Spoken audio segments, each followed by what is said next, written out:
What's up guys, Perlin here, and in today's video I want to be reviewing the documentary film 2040.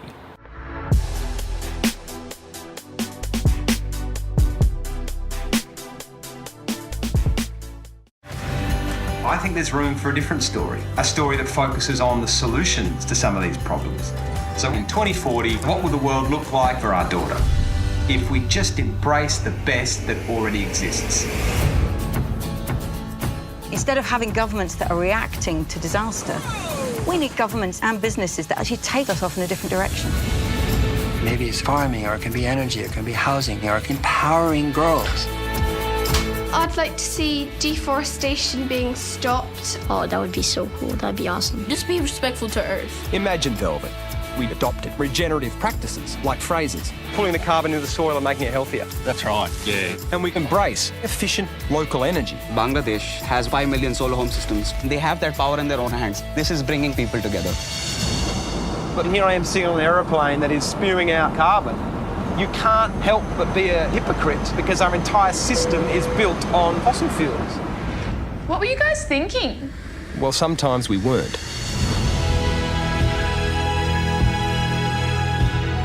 The power of innovation, imagination, creativity, this is within all people.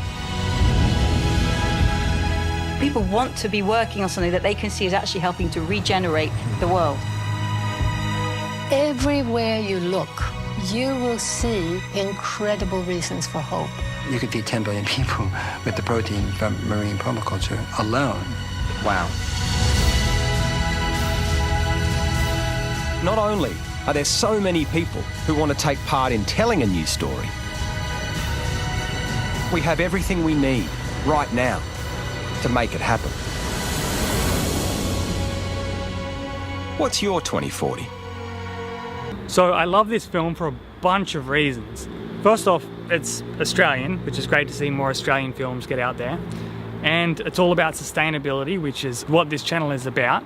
The big thing that this film really does well, and that I really love about this film, is that it keeps everything very simple and clear and positive about the solutions of global warming and the technologies that we have right now that we can implement to make a change, which is great in today's news cycle because all you ever hear about is bad story after bad story and more bad reports coming out from climate scientists about just how bad climate change is getting and how fast we're getting there, which is all true, but it's all very negative, and so it's very hard to feel like you've got any power over the situation or feel like you can make any difference as an individual with all of these bad news stories and it being such a big global problem.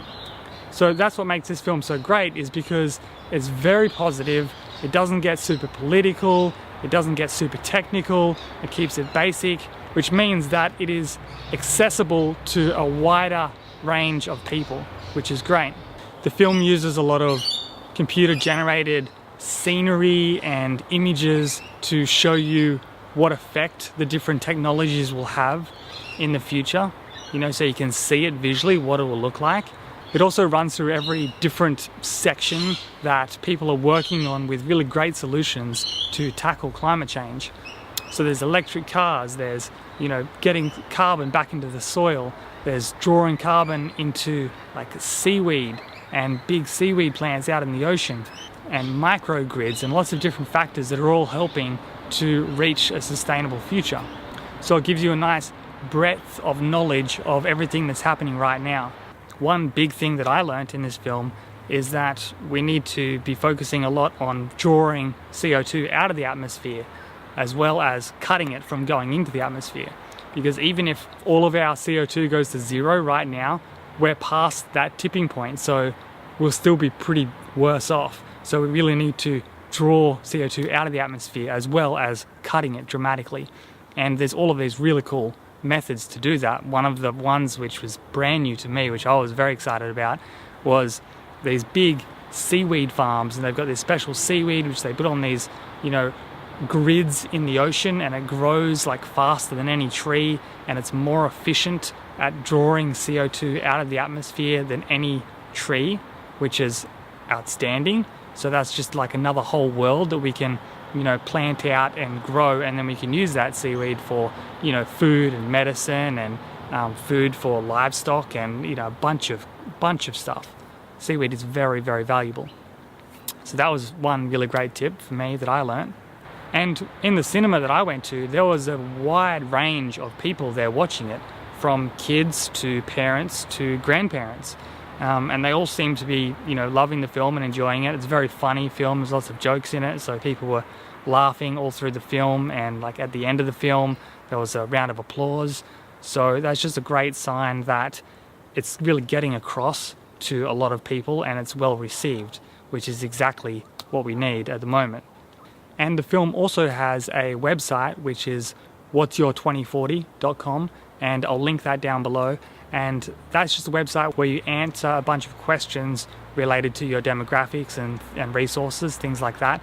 And it sends you a customized action plan of the actions that you can take to reach a better 2040, which is great. So there's a little bit of homework as well that you can do after the film if you want, which also, you know, brings more people to take action on the things they learn in the film, rather than it just being something that they watch and then forget, which can happen with a lot of documentary films.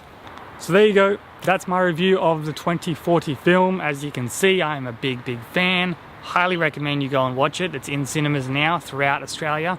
And if you have watched it, let me know in the comments down below what you thought of it and what actions you're going to take as a result of watching this film. But that's it for now.